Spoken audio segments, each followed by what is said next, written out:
Hi everyone, it's Sunday, April 30th, time for another HideNet Week in Review. I'm Vera Dordick.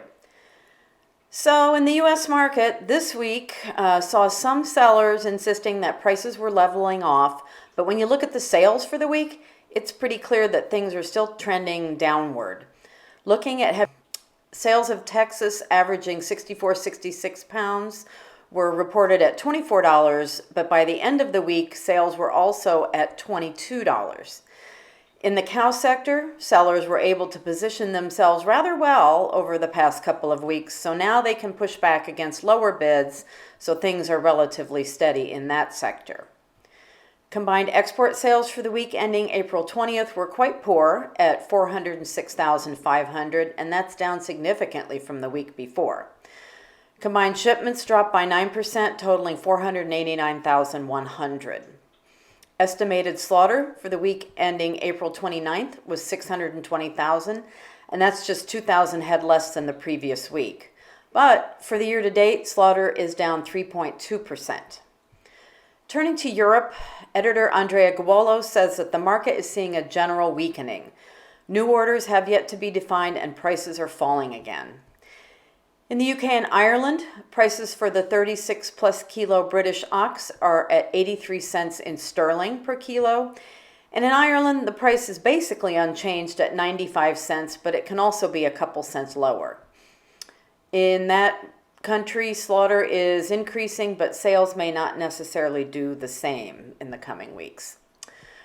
For European bulls, sales were few, so prices are about the same, and the situation still looks bearish, and that's because of possible reductions in auto production.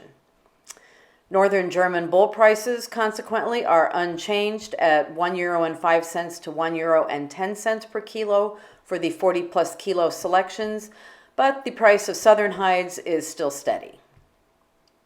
Looking at European cows, prices there are unchanged also, but there really aren't many new orders, so low production is weighing on the market. For veal skins, the high-end prices, unsurprisingly, are still the same, but some Dutch veal selections have eased a bit. In his analysis for the week, Andrea takes a look at what lies ahead for the market in May and the situation in the tanneries in the run-up to summer. Turning to South America, editor Ronald Guiel reports that for the 6th week in a row, raw material prices were unchanged. Fresh hides still average $1.39 per kilo. TR1 again remains unchanged at 70 cents per square foot. Other Latin origins were again stable as well, but some do remain under pressure. In other news from Brazil, exports of components and chemicals for footwear were up by 20%, and Lotus Footwear earned the Sustainable Origin certification. From elsewhere in Latin America, Argentine footwear production dipped in early 2023. In Mexico, Guanajuato Footwear is courting American brands.